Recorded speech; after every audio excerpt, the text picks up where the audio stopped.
போக வேண்டுமென்றால் அந்த நாளை நீ அந்த காரியத்தை எடு. அப்ப அவன் சொல்றான், நாளைக்கு போகட்டும். அதை வைத்து நான் ஆவிக்குரிய விதத்திலே செய்தி எடுக்கும் போது ஒரு காரியம் தேவன் சொல்றான், நீ எப்ப சொல்றியோ அது உடனே சம்பவிக்கும். ஆனா அவன் சொல்றான், நாளைக்கு அது போகட்டும்.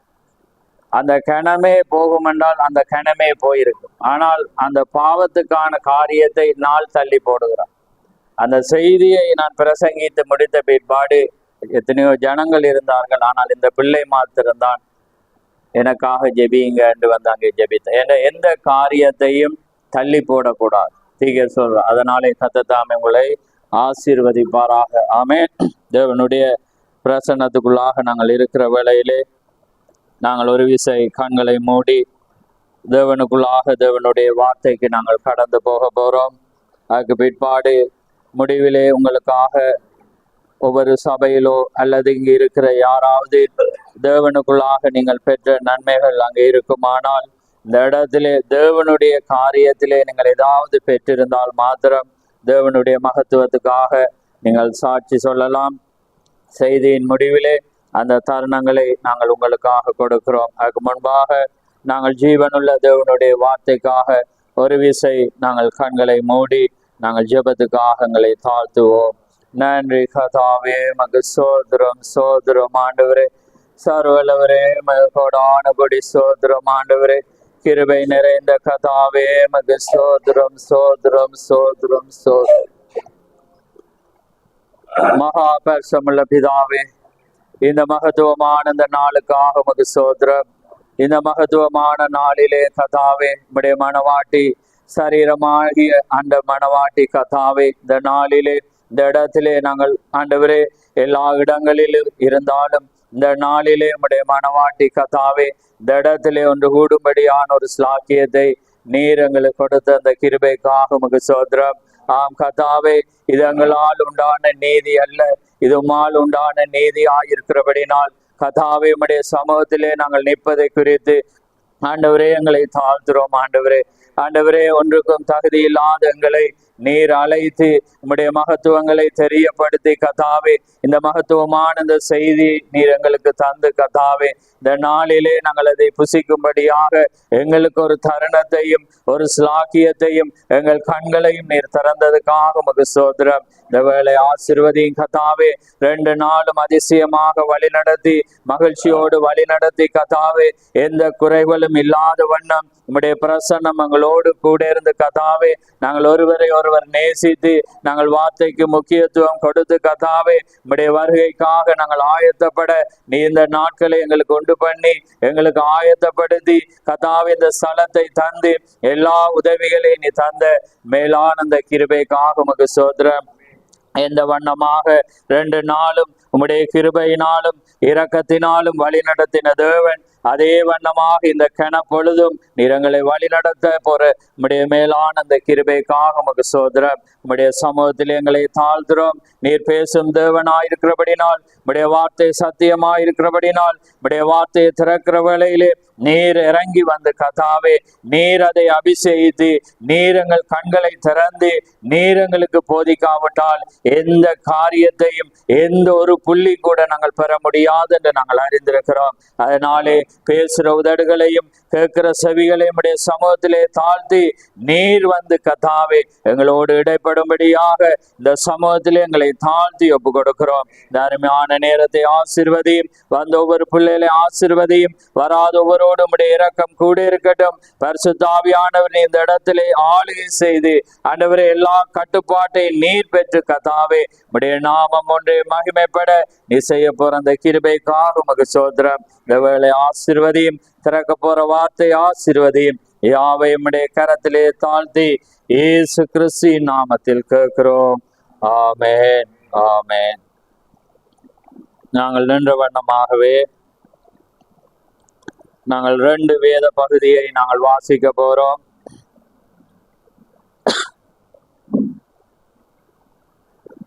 அந்த பிரதர் வரல, அந்த பிரதர் வராதபடினால டிரான்ஸ்லேட் போடையில வந்திருக்கிறார். சரி,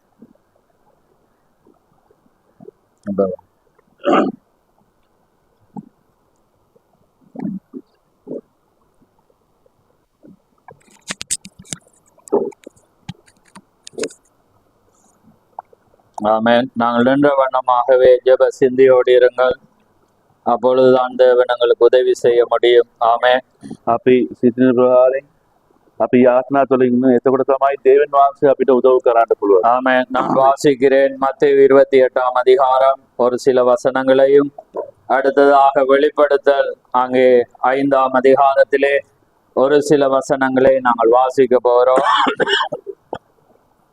நான் வாசிக்கிறேன், நீங்கள் கேளுங்கள். மத்தேயு 28ஆம் அதிகாரம் ஒரு சில வசனங்கள், 1 தொடக்கம் ஒரு சில வசனங்களை நான் வாசிக்கிறேன். මතේ සුවාරංචි පොතේ 28 වෙනි පරිච්ඡේදය 5 වෙනි පදේ ඉඳලා ස්වල්ප කීපයක් කියවමු. நாங்கள் அடுத்ததாக வெளிப்படுத்தல் 5ஆம் அதிகாரத்துக்கு நாங்கள் திருப்பிக் கொள்வோம். அதிலேயும் ஒரு சில வசனங்களை நாங்கள் එළිදර පොතේ 5 වෙනි පරිච්ඡේදයේ අපි ඇරලා කියවමු. ஓய்வு நாள் முடிந்து வாரத்தின் முதலாம் நாள் விடிந்து வருகையில் மகதலா மரியாளும் மற்ற மரியாளும் கல்லறையை பார்க்க வந்தார்கள். அப்பொழுது பூமி மிகவும் அதிரும்படி கர்த்தருடைய தூதன் வானத்தில் இருந்து இறங்கி வந்து வாசலில் இருந்த கல்லை புரட்டி தள்ளி அதன் மேல் உட்கார்ந்தான். அவனுடைய ரூபம் மின்னலை போலவும் அவனுடைய வஸ்திரம் உறைந்த மலையை போலவும் வெண்மையாக இருந்தது. ஆமென். සබත් දවසේ නිබවන්නට ලව්ව සතිය පළවෙනි දවසට එළිවෙන වේලෙහි මග්දලා මරියාද අනික් මරියාද සොහොන්කය බලට ගියෝද. එවිට මහත් පොළොව කම්පාවක් විය. මක්නිසාද ස්වාමීන් වහන්සේගේ දූතයෙක් ස්වාකයෙන් දැස ඇවිත් ගල අහකට පෙරලා ඒ පිට ඉඳගත්තේය. ඔහුගේ පෙනීම විදුලිය මැනි වූය. ඔහුගේ වස්ත්‍රයේ හිමෙන් සිදුව තිබුණේය. ஆமென். ஆமென். இப்பொழுது அதே பக்கத்திலே 60, அதாவது 27, 66 அதுல மேலே நீங்க பார்க்கலாம். அந்த வசனம் ஒன்றை மாத்திரம் நான் வாசிக்கிறேன். அவர்கள் போய் கல்லுக்கு முத்திரை போட்டு காவல் வைத்து கல்லறையை பத்திரப்படுத்தினார்கள். මතේ සුවිශේෂයේ 27 ඔහු ගොස් ගල මුත්‍ර පෙර රැකවරන ඇතුව සොහොන්ගේ සුරක්ෂිත කළෝය. ஆமென். இப்பொழுது வெளிப்படுத்தல் 5ஆம் அதிகாரம் ஒரு சில வசனங்கள். அன்றியும் உள்ளும் புறம்பும் எழுதப்பட்டு 7 முத்திரைகளால் முத்திரிக்கப்பட்டிருந்த ஒரு புத்தகத்தை சிங்காசனத்தின் மேல் வீற்றிருந்தவருடைய வலது கரத்திலே கண்டேன். புஸ்தகத்தை திறக்கவும் அதன் முத்திரைகளை உடைக்கவும் பாத்திரவான் யார் என்று மிகுந்த சத்தமிட்டு கூறுகிற பலமுள்ள ஒரு தூதனை கண்டேன். வானத்திலாவது பூமியிலாவது பூமியின் கீழாவது ஒருவனும் அந்த புத்தகத்தை திறக்கவும் அதை பார்க்கவும் கூடாது இருந்தது. ஒருவனும் அந்த புத்தகத்தை திறந்து வாசிக்கவும் அதை பார்க்கவும் பாத்திரவனாக காணப்படாதினால் நான் மிகவும் அழுதேன். அப்பொழுது மூப்பர்களில் ஒருவன் என்னை நோக்கி, நீ அழ வேண்டாம், இதோ யூத கோத்திரத்தில் சிங்கமும் தாவீதின் வேறுமானவர் புத்தகத்தை திறக்கவும் அதன் 7 முத்திரைகளையும் உடைக்கவும் ஜெயம் கொண்டிருக்கிறார். ஆமென். ஆமென். තවද ඇතුළත් පිටද වියන ලද මුද්‍රා සතකින් තද ලෙස මුද්‍රා කරන ලද පොතක් සිංහාසනයේ උඩ වැඩ වුණා තැනන් වහන්සේගේ දකුණතෙහි දුතිබි.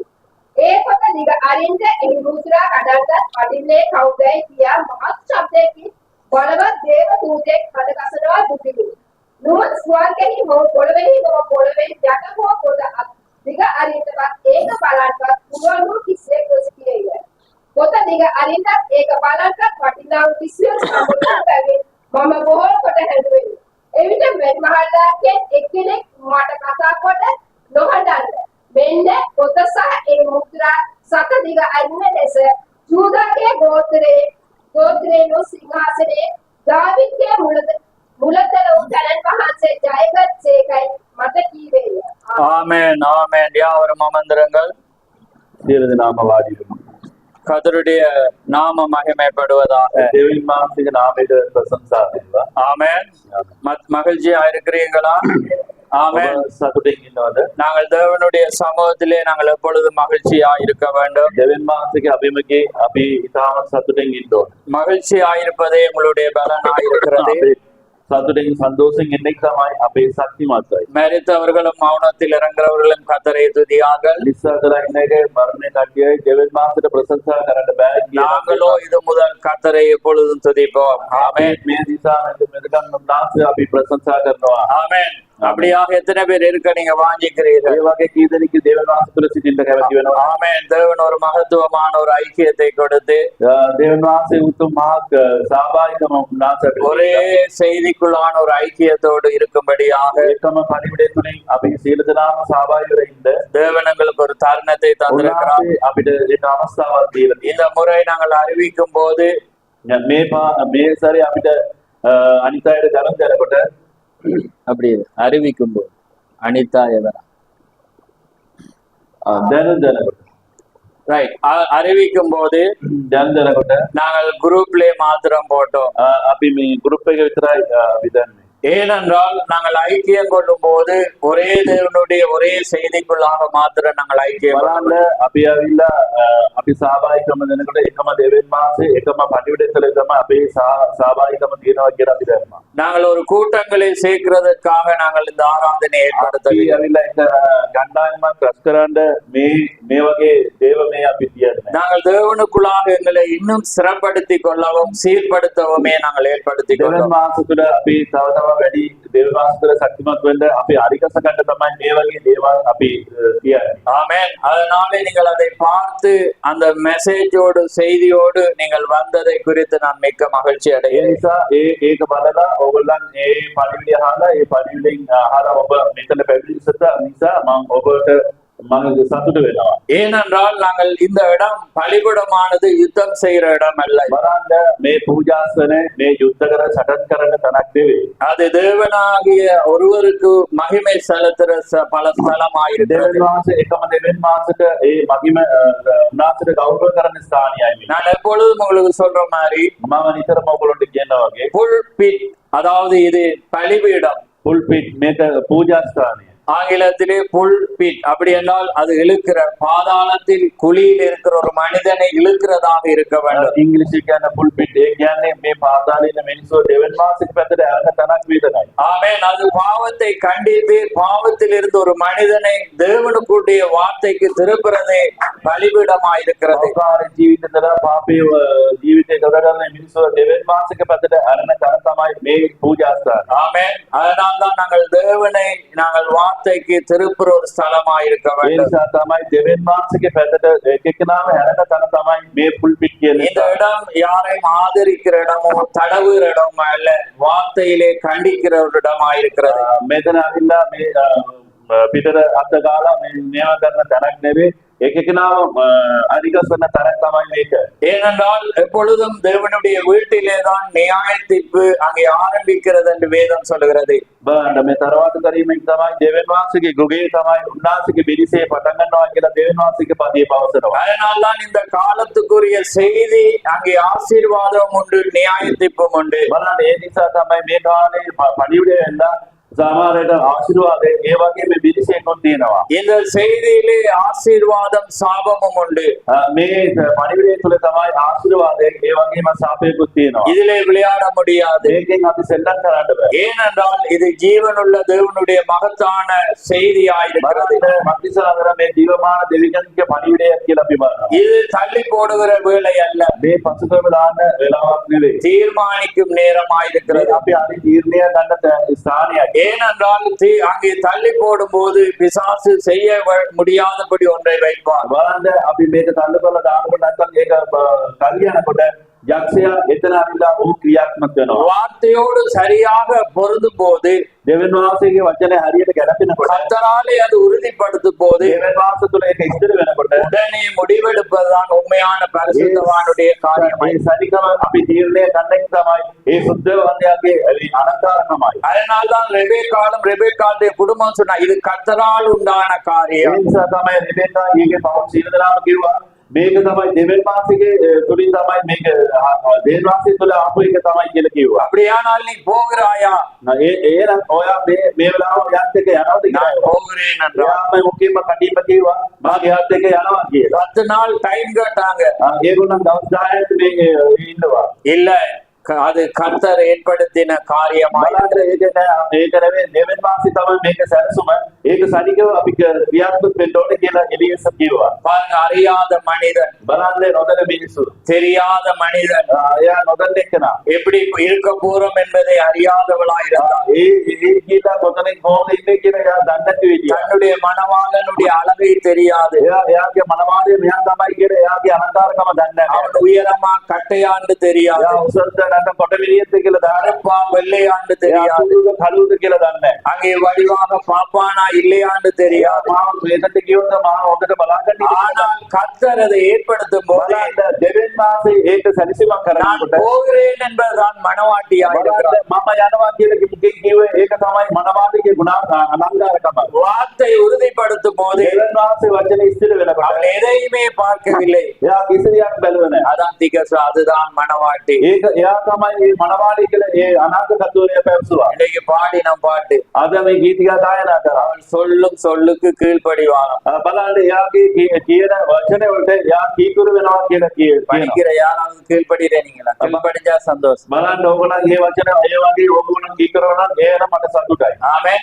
அப்படி அதுதான் மணவாட்டி திகர் சொல்றேன். එයා තමයි මනවාදී කියලා මේ අපේ අනාගත කතුරිය කියනවා. அதனாலதான் உலகத்துல எத்தனையோ பேருக்கு அழகான அந்த ரோயல் ஃபேமிலி மாதிரி உடுப்பு இருக்கிறது. බලන්න ඒ නිසා තමයි රොයල් ෆැමිලි වගේ අඳුමක් තියෙනවා. ஆனால் மணவாட்டிக்கு தேவன் வார்த்தையை தான் அலங்காரமாய் கொடுத்தார். බලන්න මනවාදීට විතරයි උන්වහන්සේගේ වචනේ තමයි එයාගේ අලංකාරය කියලා දාලා තියෙන්නේ. அவர் ஒவ்வொரு உடுப்பிலும் வார்த்தை தான் இருந்தது. එයාගේ අලංකාර කිරීම බලනකොට එයාගේ ඇඟවල දෙවෙනි මාසික වචනේ තමයි ලියලා තියෙන්නේ. அவள் அழகுள்ளவளாய் இருந்தார். එයාගේ එයා ඉතාමත් ලස්සනයි. அவளுக்குள்ளாக அருமையான குணாதிசயம் இருந்தது. එයා තුලින් හොඳ අලංකාර කරන ගුණාංගය තිබුණා. தேவன் அழகை பார்த்து அங்கே வராத வண்ணம் குணாதிசயத்தை அங்கே எதிர்பார்க்கிறார். බලන්න දෙවෙනි මාසේ ඒ අලංකාර එයාගේ ලස්සන බලලා ආවෙන්නත් එයාගේ අතුලාන්ත තියෙන ගුණාංගය බලලා තමයි දෙවෙනි මාසේ ආවේ. அதனால்தான் உங்களுக்குள்ளாக தேவனுடைய அழகுள்ள குணாதிசயங்களை தேவன் ඒ விரும்புகிறார். නිසා තමයි දෙවෙනි මාසේ ඔබ තුලත් මම තුල ඇතුළත තියෙන මේ ගුණාංගය අලංකාරකම උන්වහන්සේ කැමති වෙනවා. உங்களுக்குள்ளே சண்டியர்களை அவர் எதிர்பார்க்கவில்லை. ඕගොල්ලන්ට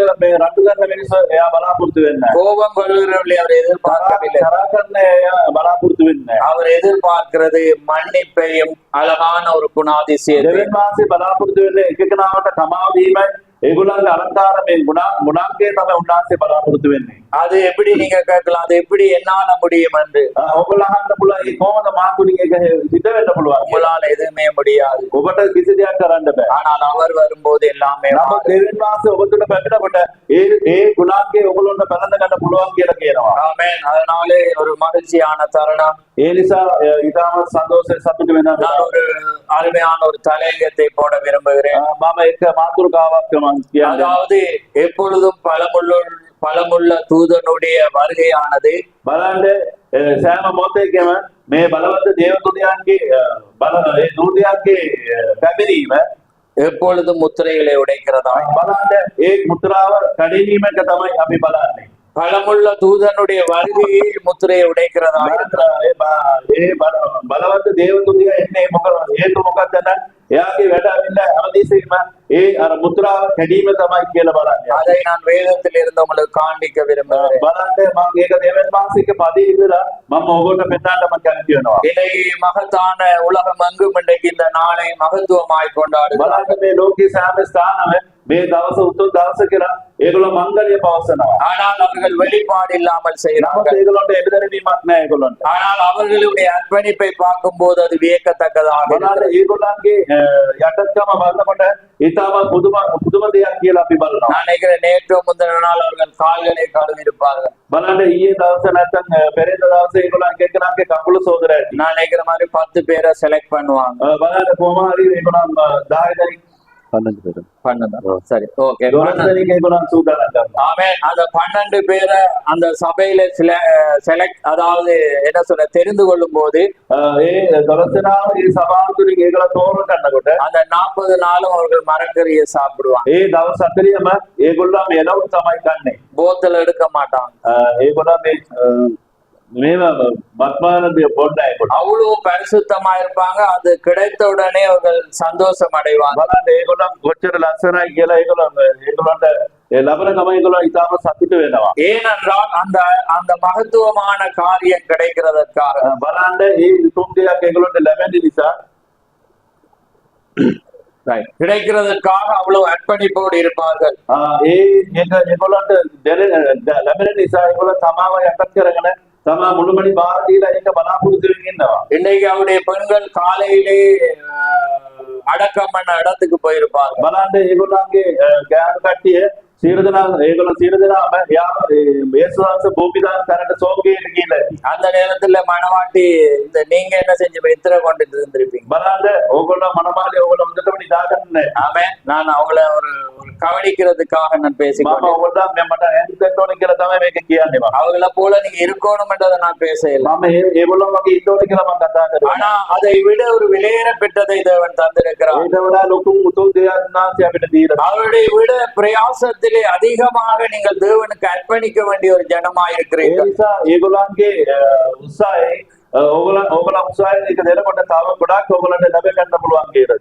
ஆமென். ஆமென். அப்படிப்பட்ட ஒரு காரியத்திலே நீங்கள் கடந்து போக வேண்டும். ඒ වගේ දේවල් වලට ඕගොල්ලෝ පසු කරගෙන යන්න ඕනේ. ஆமென். அங்கே பாருங்கள் மத்தேயு 27:66 பார்க்கும்போது මතේ සුභාරංචි 28 වෙනි පරිච්ඡේදය 66 වෙනි පදයේ அவர்கள் போய் கல்லுக்கு முத்திரை போட்டு காவல் வைத்து கல்லறையை பத்திரப்படுத்தினார்கள். ඒගොල්ලන් ගොස් මේ ගල් වලට මුත්‍රාව දාලා ඒගොල්ලන් මොරකාරය තබලා තිබ්බා. பாருங்க இங்க 28ல ஓய்வு நாள் முடிந்து வாரத்தின் முதலாம் நாள் මේ 28 වෙනි පරිච්ඡේදයේ පළවෙනි පදයේ ඒ සබත් දවසේ ඒ සත්‍ය දිනවලා ඒ දවසේ பாருங்க 2ஆம் வசனத்திலே பூமி மிகவும் அதிரும்படி கர்த்தருடைய தூதன் வானத்திலிருந்து இறங்கி வந்தார். දෙවෙනි පදයේ ඒ ලොකු භූමිකම්පයක් ආවා.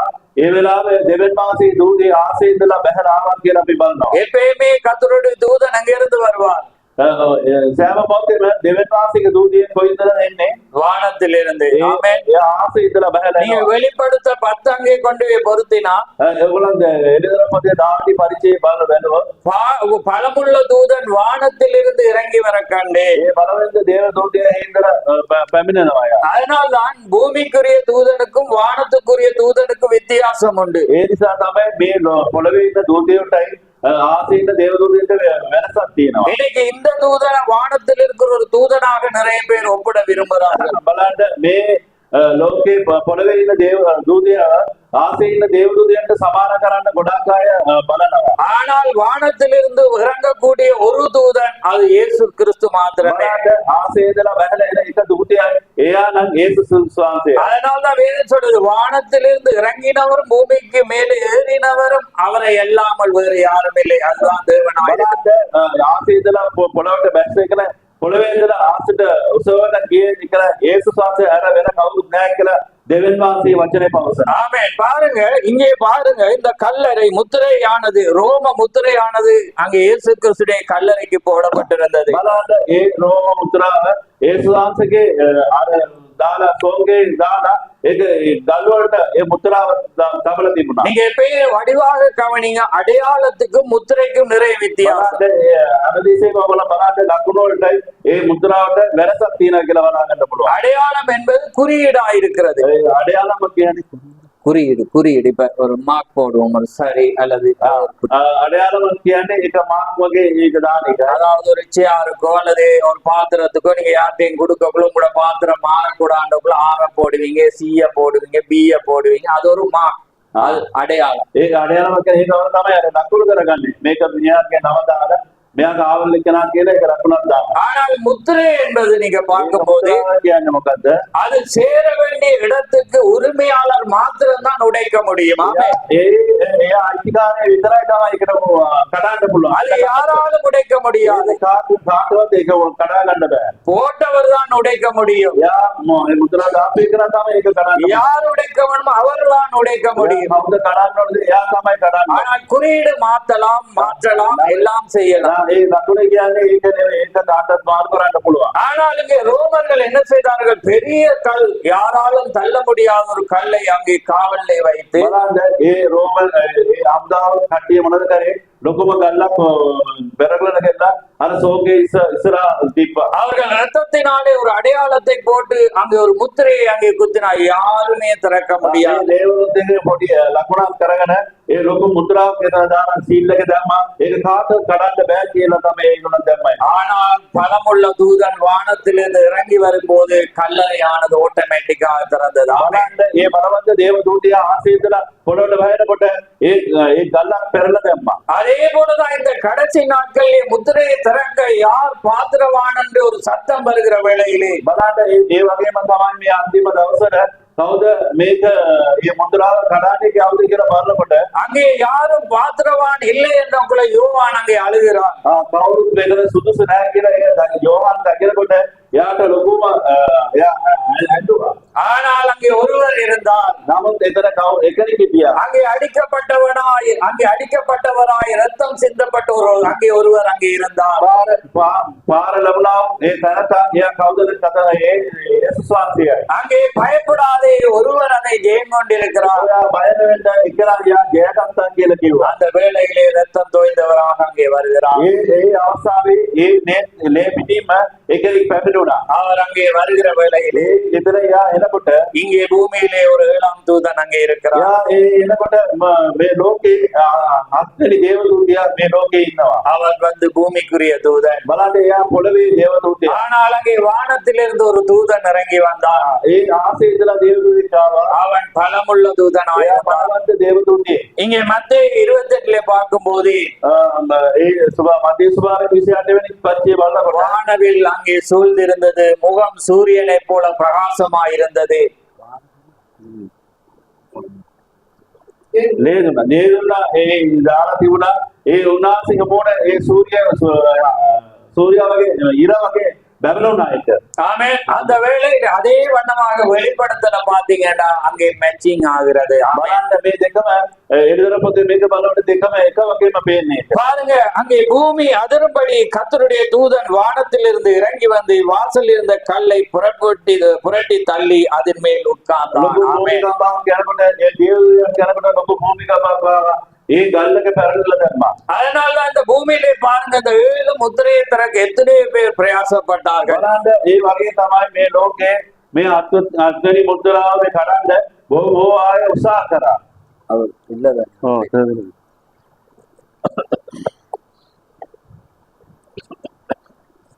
அப்ப பாருங்க, தேவனுடைய காரியத்தை இந்த பூமியில பாருங்க, யாருமே அங்கே பாத்திரவான் அல்ல. பார்க்கும்போது பாத்தீங்கன்னா அங்கே தேவன் அங்கே இறங்கி வருகிற வேளையில யாராலும் திறக்க முடியாத அந்த காரியமானது திறக்கப்படுகிறத பாருங்க. பார்க்கிற வேளையில பாருங்க, பூமியில ஒரு தூதன் இருந்தால் அதே நேரத்துல பாருங்க அங்கே பலமுள்ள தூதன் வானத்தில் இருந்து இறங்கி வருகிற வேளையில என்ன நடந்தது? திறக்கப்பட்ட புத்தகமானது அங்கே பலமுள்ள தூதனுடைய கரத்தில் இருந்து 7ஆம் தூதனுடைய கரத்துக்கு அதை மாறும். ஆமென். அப்ப பாருங்க, அதான் தீர்க்கதரிசி சொல்றார். பாருங்க, அதான் தீர்க்கதரிசி எப்பொழுதும் வந்து முத்திரையாலானது திறக்கப்படுவது அது ஆதியாமத்தில் இருந்து வெளிப்படுத்தல் மட்டும் அது பொருந்துறதா இருக்கிறது. ஆமென். அதனால்தான் தேவனுடைய எந்த காரியமும் வந்து அங்கே பார்க்கிறவன மண்டா தீர்க்கதரிசி நீங்க ஆதியாமத்துக்கு தான் போகணும்.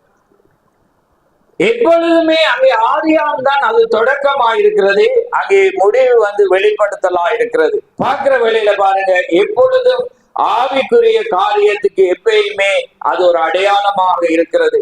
ஆனால் தேவன் ஒரு வழியை உண்டு பண்ணி இருக்கிறார். அதாவது மனிதன் ஒரு தீர்மானத்தை எடுக்க பலவந்தம் பண்ணப்படுகிறான். பாருங்க, இதுதான் இன்னைக்கு செய்தியானது திறக்கப்பட்டது. தேவன் ஒரு தீர்க்கதரிசியை அனுப்பி அங்கே உறுதிப்படுத்தினார். எல்லாமே இன்னைக்கு தேவன் என்ன செய்ய, எந்த தீர்மானத்தை நீங்க எடுக்க போறீங்க, எதுல நீங்க பலவந்தம் பண்ணப்பட போறீங்க, எந்த காரியத்துல வந்து தேவன் எப்பொழுதும் ஒரு தீர்மானத்தை, ஒரு ஆராதனையை அவர் எப்பயுமே விரும்புகிறார். அதனால நீங்க வடிவா வேதத்துல பார்க்கும்போது எப்பயுமே தேவன் ஒரு டைம் திருப்பு முனை திகழ்கிறார். அங்கே மேசன் அல்லாதவர்கள் வந்து நேர்கோட்டுல வந்து இப்படியும் கட்டலாம். ஆனா திருப்பு முனையிலே வருகிற வேளையில் அங்கே ஒருவன் சரியானவனால் மாத்திரமே கட்ட முடியும். அதுதான் டேர்னிங் என்ற அதிகம். அங்க டிரான்ஸ்லேட்ல இருந்து மாறக்குள்ள நான் இப்ப கஷ்டமா எப்பயுமே உங்களுக்கு சொல்ல தெரியல, அவன் எப்பயுமே ஒரு கில்லாடி. ஆமே. ஆனா அதை விட சாலமோனிலும் பெரியவர் இங்க இருக்கிறார். ஆமே. அப்ப பாருங்க, எப்பயுமே இங்க அவதானமா பாருங்க, தேவன் அங்கே வேதம் என்ன சொல்லுதுன்னா, இஸ்ரவேல் ஜனங்கள் கவனமா பாருங்க. ஏன்னா நான் ஒரு ஆழமான காரியத்தை சொல்லி இதை சிறப்படுத்தி நீங்க வாசிச்சிருப்பீங்க. ஆனா செய்தியானது எப்பயுமே சிறப்படுத்த உறுதிப்படுத்த தேவன் பேசுறவராயிருக்கிறார். ஆமே. அது 2-3 சாட்சிகளினாலே அது நிலவரப்பட வேண்டும். அப்ப பாருங்க, அன்னைக்கு மகத்தான இயேசு கிறிஸ்து இந்த பூமியில வருகிற வேளையில அந்த இஸ்ரவேல் ஜனங்கள் ஒரு ஆராதனை நடத்தி கொண்டிருந்தாங்க. அந்த இயேசு கிறிஸ்து வர மட்டும் அந்த ஆராதனையானது சரியாக இருந்தது. சரியா இருந்துச்சு, அப்படியா இருந்தது, சரிதான். ஆனா அந்த மகத்தானது தேவன் வருகிற வேளையிலே அன்றாட பலியை அவர் மாற்றுவார் என்று வேதம் சொல்லுது. ஆமே. எத்தனை பேர் வாசிச்சு உங்களுக்கு தெரியும். ஆமே. அப்ப பாருங்க, அந்த ஆராதனை முறையில இருந்து இந்த தூதன் மகத்தான தேவன் இந்த பூமியில இறங்கி வந்த வேளையில என்ன நடக்கிறதுண்டா, ஆராதனை சேஞ்ச் ஆச்சா இல்லை? அவர் வந்தோடனே எருசலேம் தேவாலயத்துல வந்தோடனே எதை சீர்படுத்தினார் சொல்லுங்க? ஆலயத்துல தவறா இருந்த எல்லாமே வந்து அங்கே சீர்பட்டது. ஆராதனையானது என்ன செய்யப்பட்டது? பழைய முறைமையிலிருந்து அங்கே மாற்றப்பட்டுச்சு. ஆமா இல்லையா? எப்பயுமே தேவன் அதை தான் செய்யறவர். அதே போலதான் மகத்தான அந்த தீர்க்கதரிசி முதலாம் வருகைக்கு முன்னோடியா இருந்த யோவான் வந்த வேளையில எங்க வருது? ஞானஸ்தானம் என்ன செய்யப்படுது? அங்கே கொண்டு வரப்படுகிறது. அங்கே ஒரு மாற்றம் கொண்டு. அதே போல பாருங்க, இன்றைக்கு அதே மகத்தான பலமுள்ள தூதன் இறங்கி வர்ற வேளையில தேவன் தீர்க்கதரிசிக்குள்ளாக தன்னுடைய ரகசியத்தை அங்கே கொண்டு வருகிற வேளையில எது மாற்றப்பட்டது? அதே ஆராதனை. நீங்க 7 முத்திரைகள் திறக்கப்படுறதுக்கு முன்னுக்கு பாத்தீங்கன்னா தேவன் எளிமையில் மறைந்திருந்து தேவன் தம்மை வெளிப்படுத்துறார். அதுல ஏதோ சேஞ்ச் பண்ற ஆலயமானது பிரதிஷ்டை பண்ணப்பட்டு என்ன நடக்கிறது? ஆராதனை காரியமானது அன்றாட பலியானது என்ன செய்யப்படுது? அங்கே மாற்றம் அடையக்குள்ள தீர்க்கதரிசி அந்த அவருடைய அங்கே ஆலயத்தை என்ன நடக்கு? ஏற்கனவே கட்ட ஆரம்பித்திருந்தாங்க. ஆனா அந்த 7 முத்திரைகள் திறக்கப்படுற வேலை வருகிற வேலையில தான் பிரதிஷ்டை வருது. வர்ற வேலையில என்னத்தை அங்க கொண்டு வரப்படுது? ஆலயமானது இப்படி இருக்கும், ஜனங்கள் எப்படி ஆலயத்துக்குள்ளே வர வேண்டும், ஆலயத்துக்குள்ளே என்னென்ன காரியத்தை அவர்கள் செய்யவும், அங்க சிரித்தோ விளையாடியோ பிள்ளைகள் ஓடவோ என்ன செய்யக்கூடாது? அனுமதிக்க கூடாது. ஏனென்றால் ஜீவன் உள்ள தேவனுடைய ஆலயம் நீங்கள், தேவன் அந்த இடத்திலே வாசம் பண்ணுகிறார் என்பதை அதுதான் அங்க உறுதியாக. பாருங்க, இன்றைக்கு இப்ப நான் எங்க ஈஸ்வர் உண்மையான ஈஸ்வர் முத்திரை என்ற செய்தியில இருந்துதான் சில பாயிண்ட்ஸை கொண்டு வந்து கொண்டிருக்கிறேன். அதே நேரத்துல தேவன் மற்ற காரியங்களை இணைத்து கொண்டு பாருங்க. ஆதியாமத்துல தேவன் பாருங்க 2 பையன்களை கொண்டாரு. அதான் ஆவேல் காயின். கொண்டு வருகிற வேளையில சுயாதீனத்தை கொடுத்து தேவன் ஆராதிக்க விட்டாராம். என்ன செய்ய விட்டார்? ஆராதிக்க விடுற வேளையில 2 பேரும் ஆராதனைக்கு வாராங்க. கவனமா பாருங்க. ஏண்டா உண்மையான ஈஸ்வர் முத்திரையை நீங்க அறியும். ஆமே. உண்மையான இன்னைக்கு ஈஸ்வரை கொண்டாடாது நல்லா. அது இல்லாம நாங்க இந்த இடத்துல இருக்கலாம், நானும் நீங்களும். ஆமே. அவர் மரித்தபடினாலதான் இன்னைக்கு நாங்க இருக்கிறோம். அவர் உயிர்த்தெழுந்தபடினாலதான் நிச்சயத்தோடு பேசி கொண்டிருக்கிறோம். எங்களுக்கு எல்லா நாளும் ஈஸ்டர் ஆயிருக்கிறது. அதான் வாரத்தின் முதலாம் நாள் என்பது ஞாயிறா இருக்கிறது. அதுக்காக இலங்கையில பிறந்ததுக்காக நாங்கள் மகிழ்ச்சி அடைகிறோம். எப்பயுமே நான் சொல்ற காரியம். ஏனென்றால் சபத் 7ஆம் நாள், அது சனிக்கிழமை. ஆனா உயிரோடு எழுந்தது 8ஆம் நாள். ஆமே. இன்னைக்கு 8ஆம் நாள் தான் ஞாயிற்றுக்கிழமை. அந்த நாள்ல இருப்பதை குறித்து நாங்கள் என்ன செய்யறோம்? மகிழ்ச்சி அடைகிறோம். அப்ப பாருங்க, 2 பேரையும் தேவன் ஆதி ஆமத்தில் என்ன செய்யறார்? தேவன் படைத்து அங்கே என்ன செய்யறார்? 2 பேரையும் ஆராதிக்க விடக்குள்ள 2 பேரும் வாரான். ஒருவர் என்னத்தை கொண்டு வாரே? பழங்களை கொண்டு வந்து ஆராதிக்கிறேன். இன்னொருவன் வெளிப்பாடோடு ஆட கொண்டு வந்து ஆராதிக்கிறேன். என்ன நடந்துச்சு? ஒருவர் அங்கீகரிக்கப்படுது, ஒருவர் ரிஜெக்ட். திகர்சிப்பார். அப்ப என்ன செய்யறது? ஒருவர் அங்கீகரிக்கிற. அப்ப அவர் என்ன சொல்ற? இவனுக்கு டக்குன்னு அப்செட் ஆகி என்ன செய்யறது? முகம் வந்து மாறுது. மாறக்குள்ள சொல்ற, உனக்கு நன்மை செய்தால் மேன்மையில் அவனை பார்த்து நீ பலி செலுத்தினா உனக்கு நன்மை கிடைக்கும். ஆனா என்ன நடந்துச்சு? கவனி, உன்னிப்பா கவனி.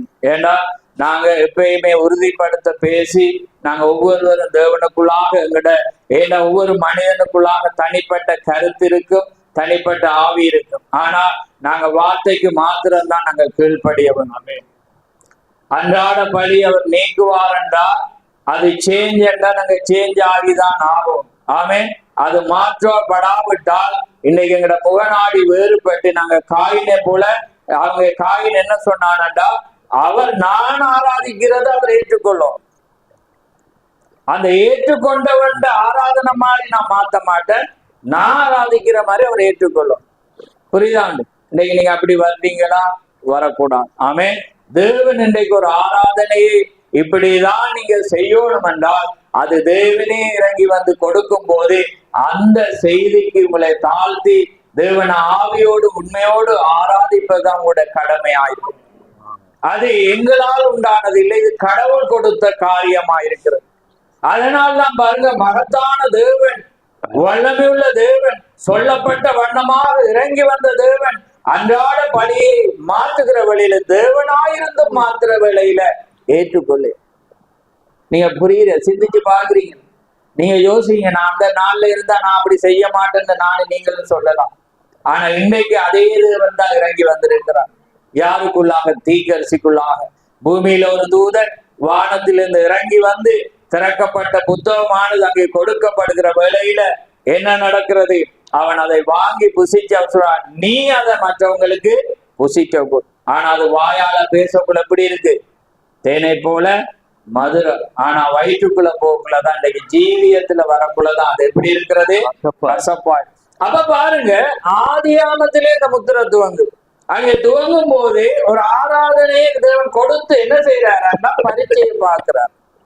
நீ வா, நான் எதை விரும்புறேன், நீ நான் விரும்புறத செய்ய போறிய, இல்ல நான் எப்பயும் இப்படிதான், நான் எந்த ஸ்டைல நான் யாருக்காகவும் விட்டு கொடுக்க மாட்டேன், எந்த ஸ்டைல நான் அப்படி இருந்தீங்கன்னா நீங்க கிறிஸ்தவர்களே இல்லை. ஆமே. தேவன் உறுதிப்பட்ட வார்த்தை, உறுதியாக்கின வார்த்தைக்கு கீழ்ப்படிவதுதான் மனவாட்டியா இருக்கிறார். ஏன்னா தேவன் ஒரு செய்தியாளனை அனுப்பும் போது 99 அவர் அனுப்பதில்லை. 100 100 தான். ஏனென்றால் இது 7ஆம் நிறைவு. தேவன் மகத்தான பணியை தேவன் அங்கே கொடுக்கிறார். அதனாலதான் என்னடா இவரே என்று சொல்லக்குள்ள அங்கேயோ கொண்டு அப்படி அல்ல. நீங்க தெளிவு வெளிப்பாட பெற்றிருக்கிறீங்க. இன்னைக்கு மனவாட்டி ஆயத்தப்படுத்த தேவன் ஒரு காரியத்தை வைத்திருக்கு. அவ்வளவு பெரிய நான் ஒரு காரியத்தை சிந்திப்பது இன்னைக்கு இப்படி அநேகர் அங்க போட்டோ வச்சு கும்பிடுறாங்கன்றக்குள்ள நான் சிந்திப்பது. ஆனா அதை விட மகத்தான இயற்கை மரணம் எய்தி இயேசு கிறிஸ்துடைய மார்பிலே சாய்ந்திருந்த ஒரு மனிதன் என்ன செஞ்சான்? வெளிப்படுத்தல் 19:10 வாசிங்க. 10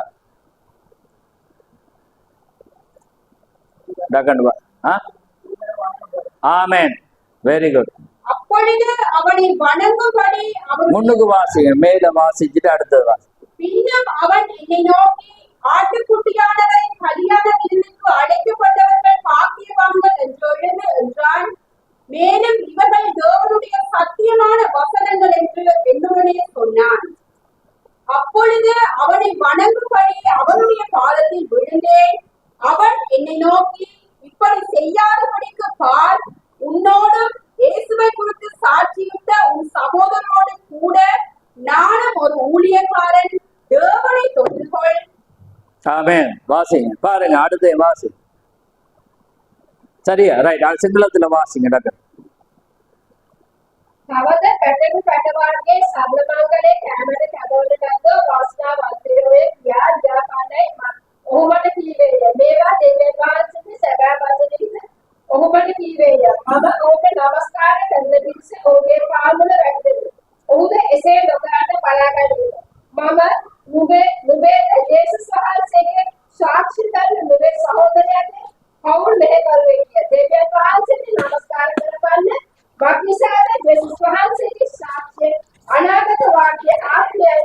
ஆமென். ஆமென். அப்ப பாருங்க, நாங்க யாரை தொழுது கொள்ள வேண்டும்? இயேசு கிறிஸ்துவ மாத்திரம்.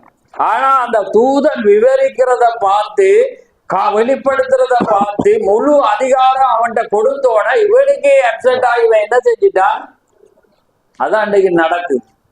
ஆனா எங்களுக்கும் உங்களுக்கும் தேவன் கண்ணை திறந்து வெளிப்பாட தந்திருக்கிறார். தேவன் அதுல எந்த மாற்று கருத்தும் இல்லை. ஆமே. அதனாலதான் பாருங்க, இந்த தூதருக்கு அவ்வளவு பெற்ற ஒரு பொறுப்பு இருந்தது.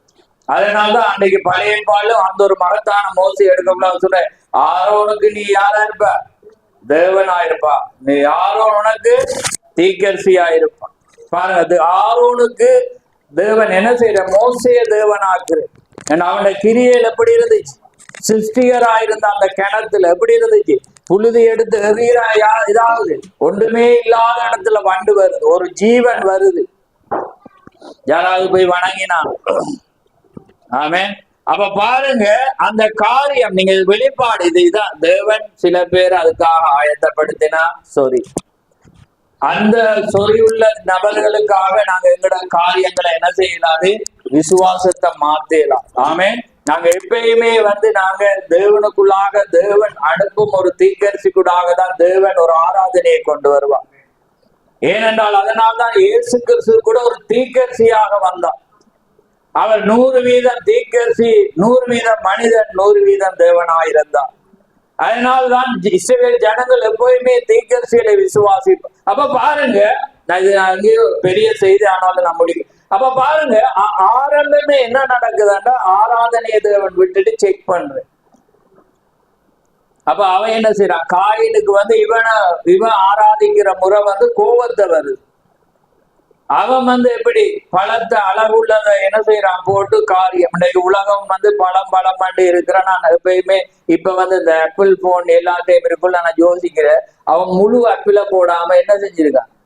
ஒரு கடிய கடிச்ச மாதிரி முக்காசி. அப்ப பாருங்க, இன்னைக்கு அதுதான் அப்பிளா. இன்னைக்கு எல்லாரையும் பிடித்தாரு. நான் பார்த்தேன். எந்த நடக்கக்குள்ளேயும் இப்படித்தான் போறாங்க, வேலைக்கு போக்கலையும் போறாங்க. பாருங்க, அது ஆனா அதுல வெளிப்பாடு இருக்கு. ஆனா நான் என்ன சொல்றேன் பாருங்க, அந்த உலகம் அந்த பாவத்துக்கு ஒரு காரியமா முழுசா போடக்கூடாது அவனுக்கு. அப்ப பாருங்க, அவள் கடிச்சாள் என்ற எண்ணம் அவங்க விசுவாசிக்கிறபடி அவங்க அதை போட்டுட்டான்.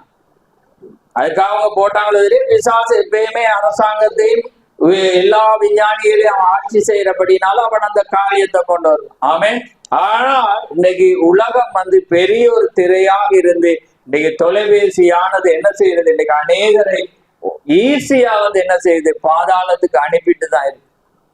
அது ஒவ்வொரு நாளும் ஒவ்வொரு நிமிஷம் என்ன செய்யறது? அனுப்பிட்டு தான் இருக்கு.